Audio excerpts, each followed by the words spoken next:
Welcome to the NZ Nomad Runner podcast. I'm your co-host, Chris Lucas. And I'm your co-host, Charlotte Milne. And we are run coaches at CMF Running, where we help runners and athletes of all abilities train to any surface, any distance races. Welcome to today's podcast. We're talking about Tarawera. And so we trained a bunch to Tarawera success just this weekend gone. It's Wednesday today. We're recovering from the weekend.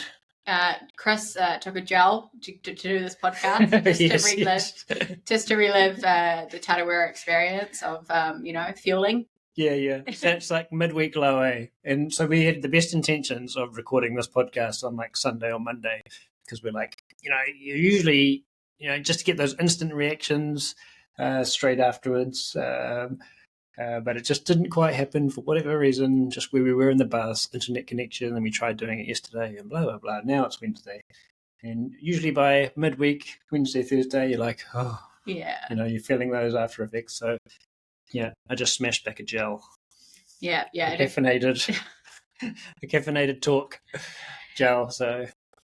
And I seem to be functioning today because I think I went to sleep at about 8:15, and slept till about 8 this morning. So yeah. Last night we had like 11 hours sleep or something. So I feel a lot better than I did like yesterday afternoon. And yeah, let's just see what happens as the day goes on. It's a fine line between doing things like this that make you feel good about yourself and not like pushing it to force yourself to do things that you think will make you feel good about yourself.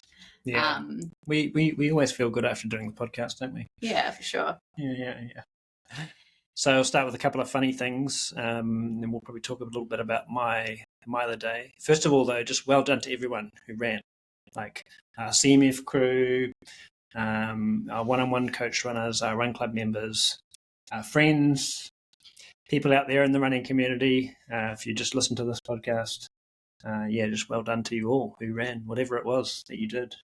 Yeah, what Chris said, and I crewed. Obviously, when you are crewing the miler, you're kind of a little bit stuck on the miler course, but it was saying that, you get to experience the miler, and seeing people come in. I hung around at the aid stations from Chris to our last person that came through of our crew. And, it wasn't like a huge amount of time, but, obviously I got to see a lot of people, within the crew and obviously just runners in the running community. And then I went in and ran Kristen in the 50k and saw Camo as well. So I hung out at the 50k finish. You got a bit of the finish line in the 50k. Yeah, hung out during the day. Yeah. For the end of it. Sorry, not for the end of it, for like an hour. And it's a good day. It's a very emotional day, and it's just awesome. Yeah. If you don't, I want to go every year. We do the podcast about Tarawera. I go to Tarawera, and so I want to do Tarawera. But maybe next year. Maybe the miler for you next year, right? Yeah. Mm-hmm. Yeah. A couple of funny things to share with you guys. Some of you may have seen this in the Tarawera Facebook group, but this was just hilarious. Because just out of the weekend come all these like hilarious stories, or just, all sorts of tales that come out of the weekend. Here's one. Huge shout out to the awesome volunteers who helped us solve a ridiculous issue yesterday. At about 27 kilometres into the T102, I went to grab a gel from my pocket and realised it was the car keys, and my wife was back at the starting line, locked out of the car with just her phone and a tub of Vaseline that I had chucked her. I finally hit a spot with reception and saw that I had missed 10 plus calls and a ton of messages. I told her I'd leave the keys at the outlet aid station and just continued onwards, hoping for the best. I had no idea at the time, but she had started pursuing me on the trail in her Allbirds with no socks. She made it 10 kilometres before a volunteer saw her looking out of place, no bib and stuff, probably quite distressed, and gave her a ride to outlet. As she rolled in, all the volunteers cheered as the keys were saved. Another volunteer then gave her a ride back to the start line. Thanks, everyone. Apparently this has never happened before. I guess there's always a first. Lesson learned. Check your pockets before starting an ultra. Oh my gosh, hard case. Yeah, that is the most crack up story. So eloquently written as well. Yeah, well written too. Yeah, it makes it even more, funnier. Yeah. Pursuing in your elbows with no socks. Yeah, I can just imagine that. Just imagine that sight of being the volley, and you're like, what is this lady doing? Yeah. Yeah. But yeah. She's just probably 10Ks as well. No vest, probably running quite hard, trying to catch everyone, getting around. She's probably needed that A station. Probably. Yeah. Needed the mental support. Yeah. Got cheered on. Yeah. All the other runners that she probably had to tell the story so many times, because she would have been overtaking runners, and they just would have been like, "What are you doing?" Because you had nothing, no vest, no bib. For sure. What are you up to? Oh, my husband. Yeah, for sure. Would have been quite hilarious. Another story. This was from one of my one-on-one coach runners who did the miler. This was just a message that we were exchanging. Haha, I was definitely laughing at the time. I find the miler so funny. People walking around like zombies. People spewing and pooing themselves. People eating 2-minute noodles like their life depended on it. I spend a good majority of my day laughing at the absurdity of it all. That's another good one. Yeah, it is. It is. At the aid station, I was kind of observing the 2-minute noodle thing. I jumped on the bandwagon and scoffed some 2-minute noodles as well when I was waiting for Chris. But so many 2-minute noodles just being consumed. Yeah. I even, it was my first time hitting the 2-minute noodles. I had some at Miller Road. What is that? 134? Something, around about there, isn't it? Yeah, 134, 35 Ks in. Yeah, I definitely got me set up for the next patch into Blue Lake hitting them. I really enjoyed them. And then here's the other one. This is from the Facebook group as well. If anyone found a wedding ring on course, lost it in the last 30 kilometres of the 50k race, please let me know. Not looking forward to telling the wife. Apart from that, it was a great run. He's losing weight as he's going around he's having the opposite problem. Sometimes your fingers swell. His fingers shrunk. That's quite unusual for a ring to sort of slip off your fingers, I think. Wedding ring. Oops. Yeah. So I wonder if this individual has found his ring, or if anyone has found the ring. If you know more of the story, let us know in the comments below. Yeah. Be curious to know how that guy got on. We're going to talk about your race? Yeah, let's talk about my race. Yeah. How was my day? So this was my second miler, for those that don't know. Second miler at Tarawera. Last one was in 2020. It's my third miler overall. I did fault line miler last year as well. So my previous miler at Tarawera was on the original loop course, so a more traditional loop, such as the one that was on this weekend. So that's ultimately really what got me back this year, and I know a lot of others, returnees, came back this year because they really wanted to, get back on that course, and I wanted to run it as a runner, test myself, see, we always look for those improvements, and wanted to run it as a coach so I could see the new parts of the course, the new additions, and so I can pass on that intel to runners and athletes that I coach. I was just going to say, it's almost like we wanted to relive, when in 2020 we were 5 months together. I was very green to the ultra running world, 5 months into it, basically. And we did it again this time. I crewed and paced Chris, from the very similar as I did in 2020, 30k, 50k, and race and pace from 120k. So there was a lot of similarities, but obviously a lot of differences. We were reliving a lot of things, even we've been parked in the bus at our friend's place out in Nakuru, and just a lot of reliving of similar patterns, I guess, and so it was pretty cool. And but my day was a lot faster. My time was 21 hours and 27 minutes. So Char managed to push me home in the end for under 21:30. It's a fine line between pushing the runner and not, sort of like projecting your time goal on them that you have for them. I was like wanting Chris to do, as fast as he could, but obviously you can only move as fast as you can, and I can't be like go from suddenly pushing you to being like an annoying pacer that's just pushing you too hard. Yeah, it is a balance, and it all depends on how the runner or athlete has executed that last 120 k's as to how well they can go that last 42.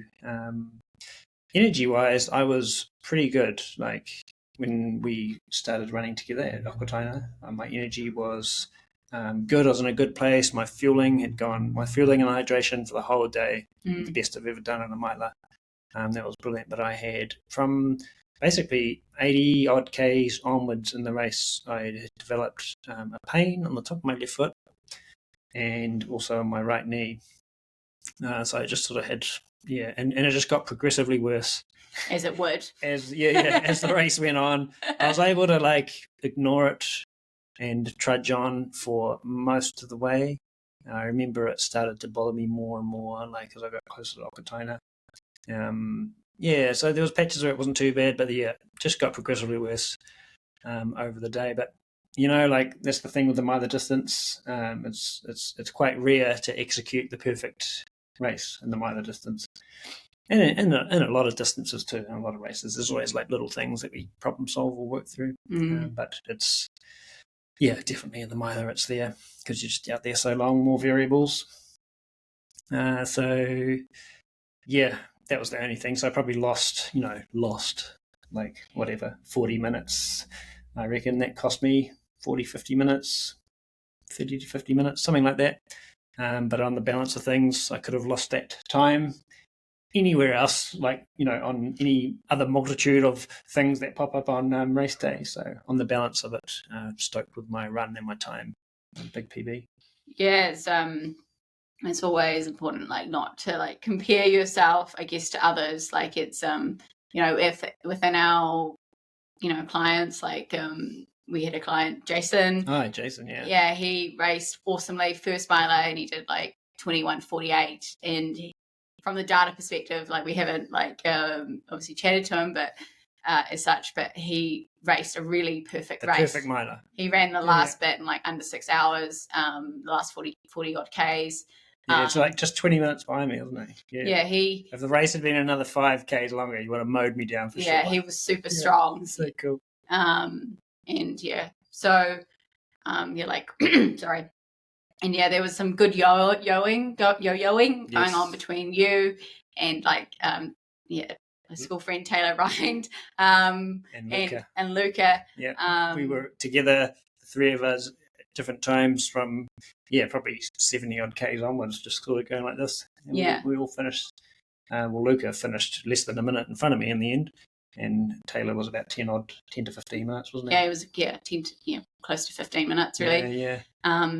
But I think what got you, you were sort of slowing up Tongarangi Pa, and then those undulating after Tongarangi Pa, if you've got a sore knee and sore foot, like those are brutal. That kind of like those undulatings.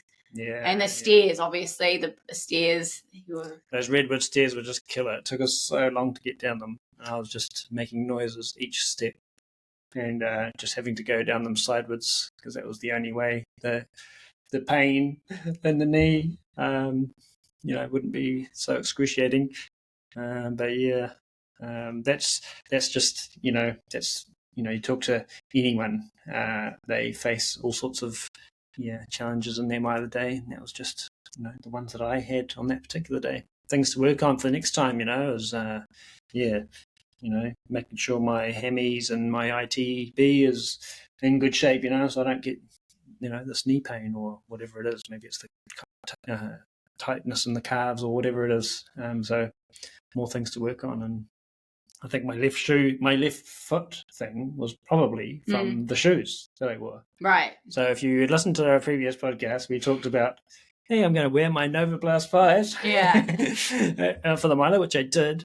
And I mean, yeah, they felt fine. Except for this rubbing, which I got from, that just tightness around the top of your foot with the laces and stuff.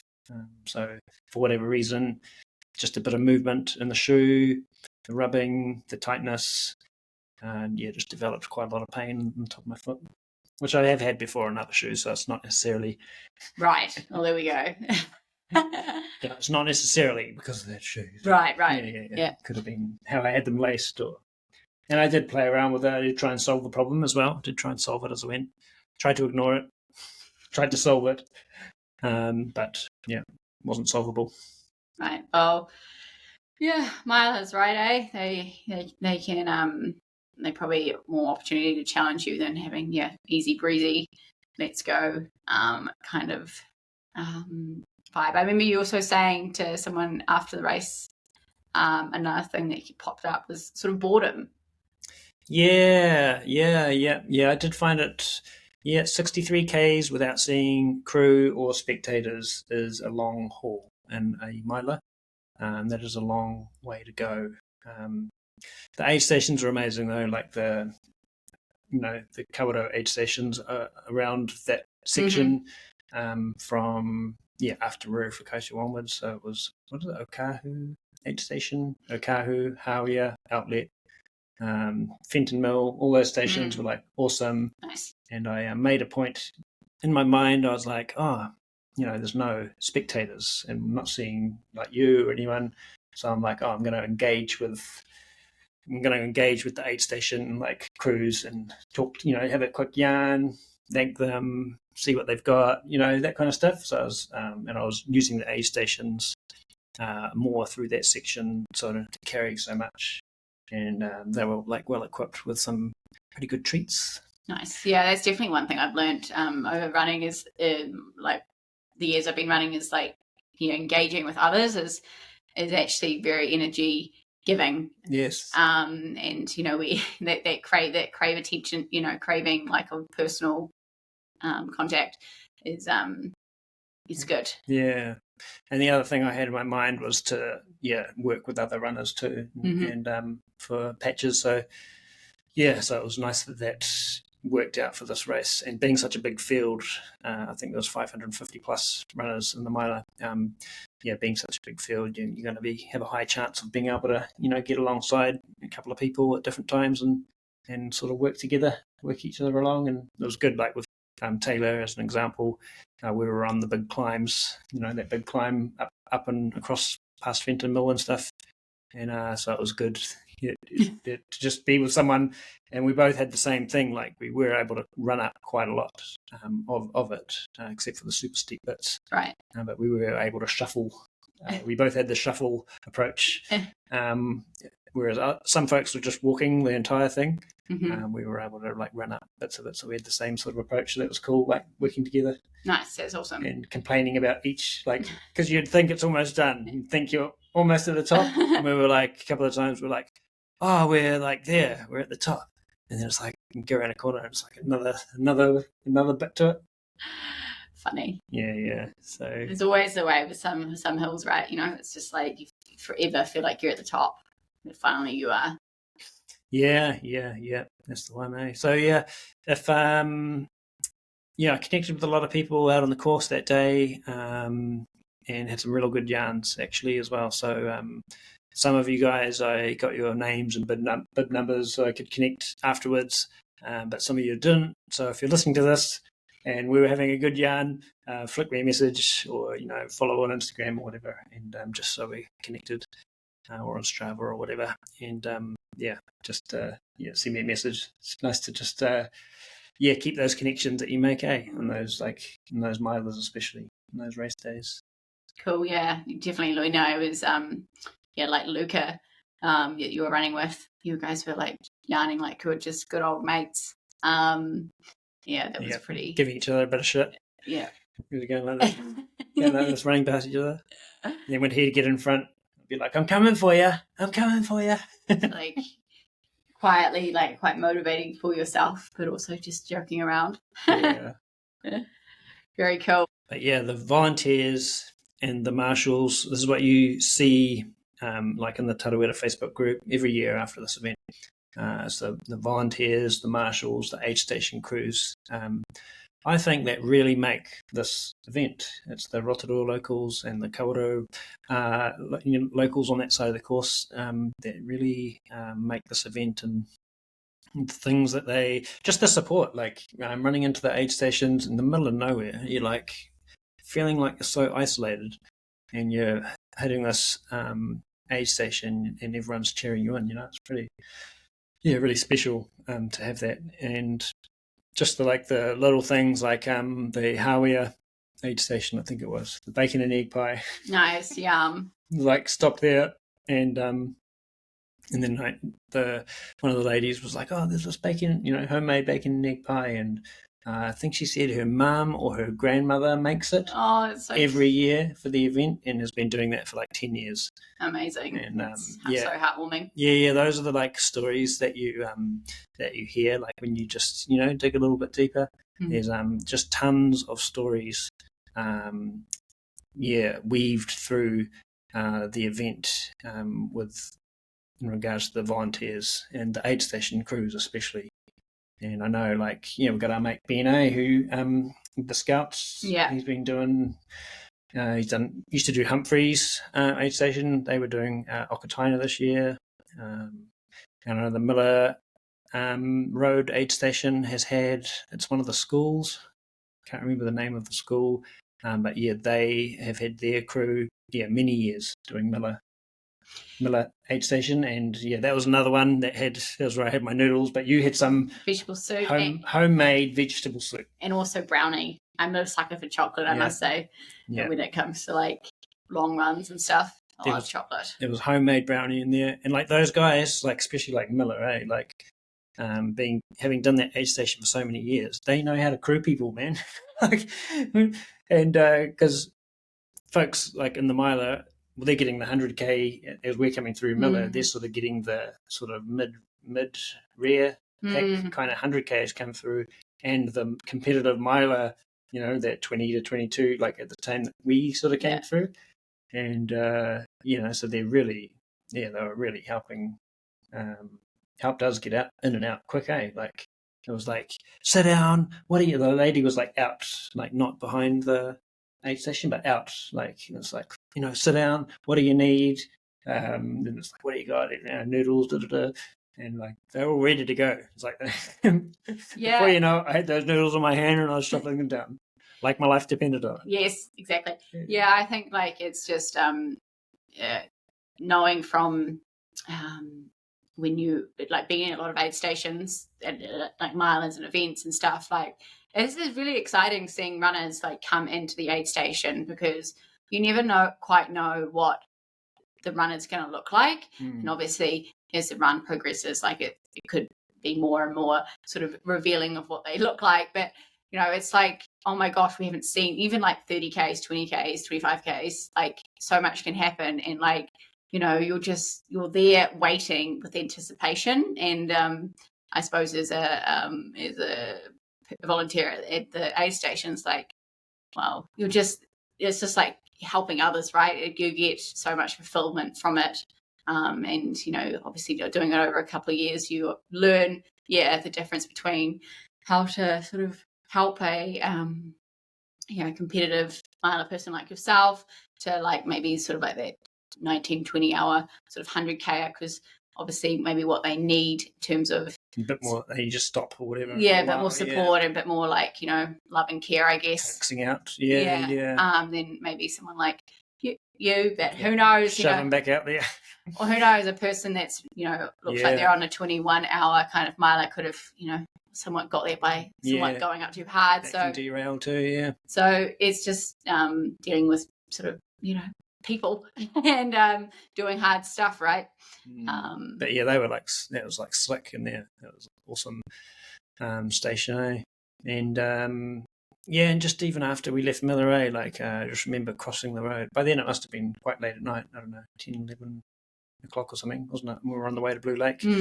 and crossing the streets on the way to Tenant's Track and stuff, and like the marshals are just sitting there on their own and clapping.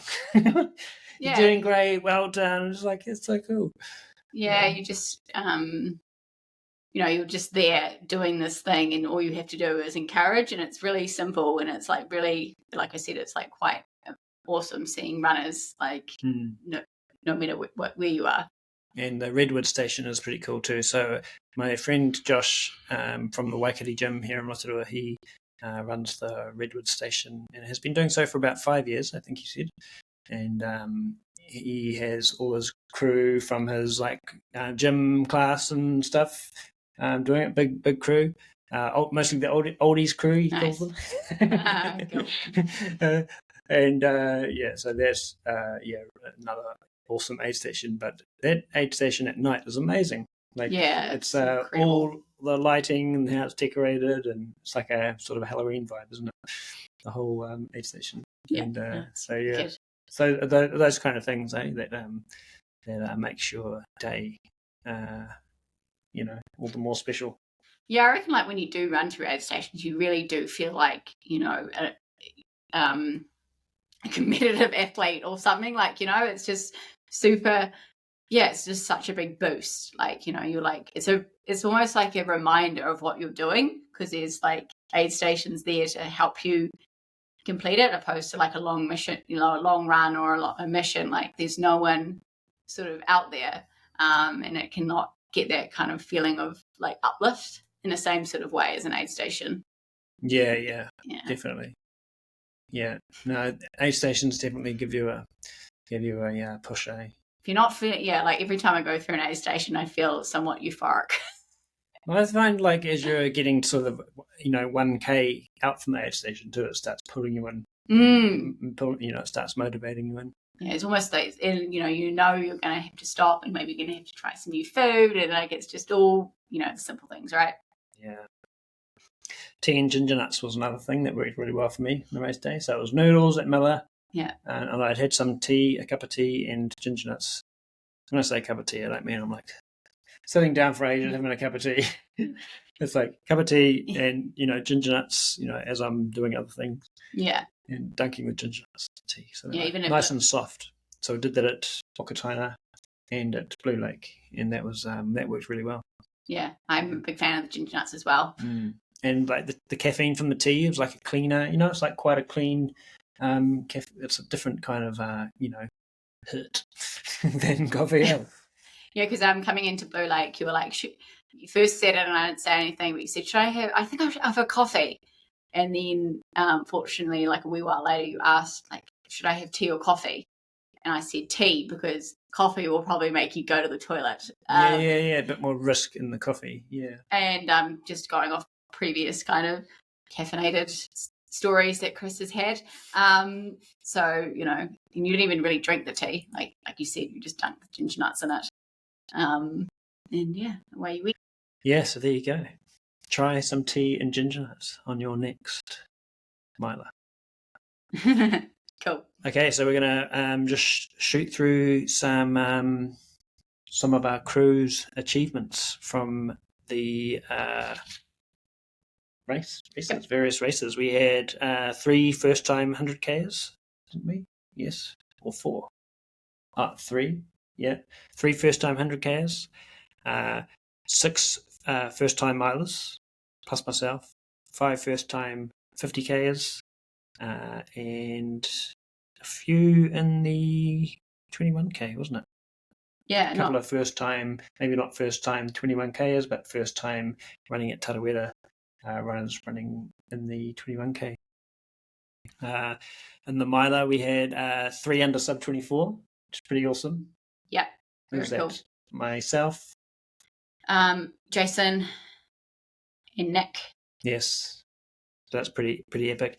And Michelle Dean, legend, 24 hours 14, first place age group in the 50 to 54 category. Yeah, go Michelle. That's 13th lady overall, wasn't it? 13th lady overall, and first in age group. So that's amazing. And I think she ran a very large portion of her race also in a lot of pain. Oh, yes. Because she's sprained her ankle or something like that on some stairs at some point through the race. So yeah, she had a similar kind of second half to mine, being in a lot of pain, and I think she has a moon boot. Wrong way with a moon boot and a great sense of achievement.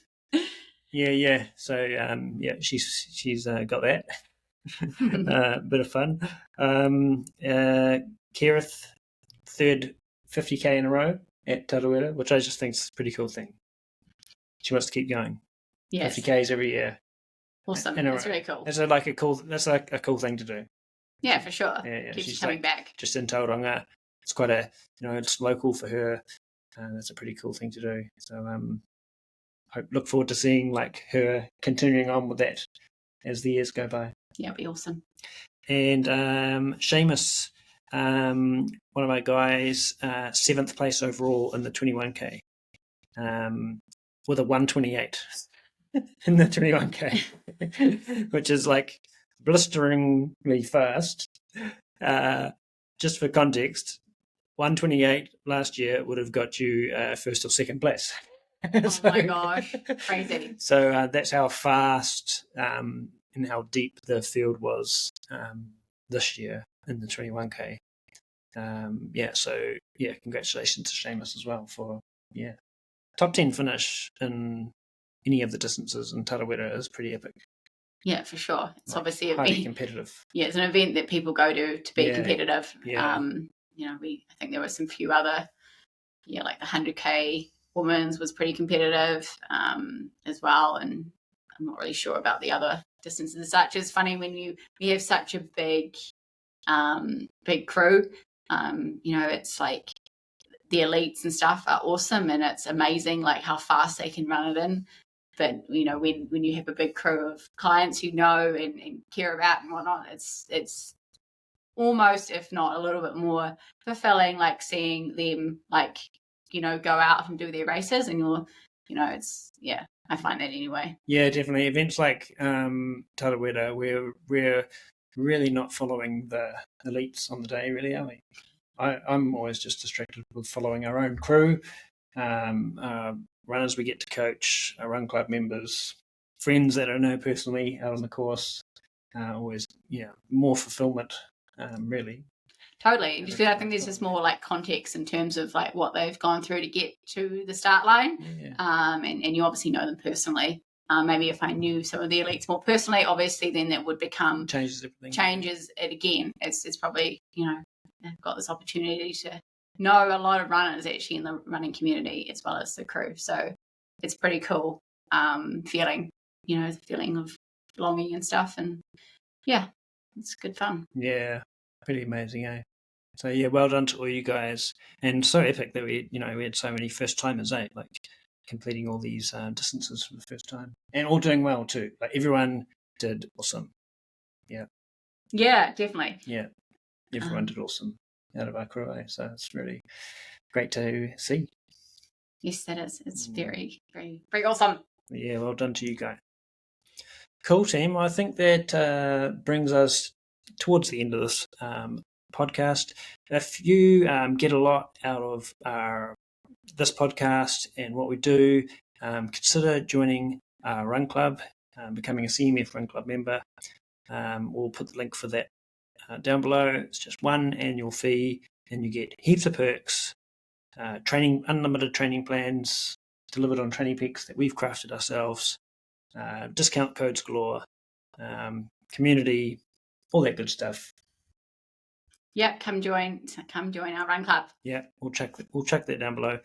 And the next event that we're going to be at is Faultline Ultra, which is in 9 weeks' time. So if you've just smashed out 21k, the 50k especially, and you're looking for something else to do in that sort of 8-9 week period from now, check out Faultline Ultra.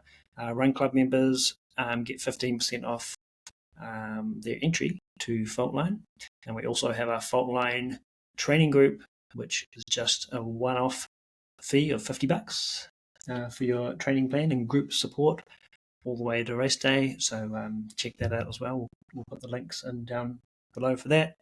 And also, just this time of year, we have a few of our crew, like a few of our one-on-one coach runners roll off after Tarawera. Maybe it's been it's the end of a 1 or 2 or 3 year chapter sometimes that folks build to. They've gone through distances. Maybe they've just finished the minor. They're going to take a break for a while. So we've got a few one-on-one spots that are available. So there's a window there if you're looking to, you've got some goals.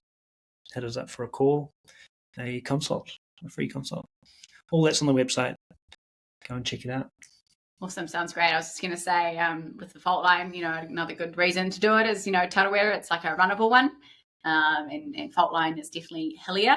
And so it's a good, this is the awesome thing about trail is that trail events is just so much variety. So, it's a different training stimulus, a different sort of vibe, different sort of challenge. So if that sounds like a bit of you and you want to get some hill legs going, fault line is definitely a one for you. Yeah. I'm super looking forward to where fault line grows to in the years to come. Especially the miler. So if you are looking at a miler, if you're if you're base fit and eyeing up a miler in 8 weeks' time, then fault line. Great variation throughout the course. 5,000 meters, challenging course. Quite a lot of nighttime running. You've got the Wellington skyline there, finish line in Wellington. But I think the other most amazing thing about this course is you're always close to civilization. And your crew and your supporters can access the course right throughout the whole thing easily. Yeah, very much so. So that's pretty awesome. For someone that just spent 63 Ks on their own during their milo. Without Charlie. Without my crew. Without seeing like the public supporting and stuff. Yeah. It's it's a big plus. Seriously. Yeah. Yeah. All right, my friends. Catch you on the next one. Thanks for listening. See ya. Catch ya. Bye.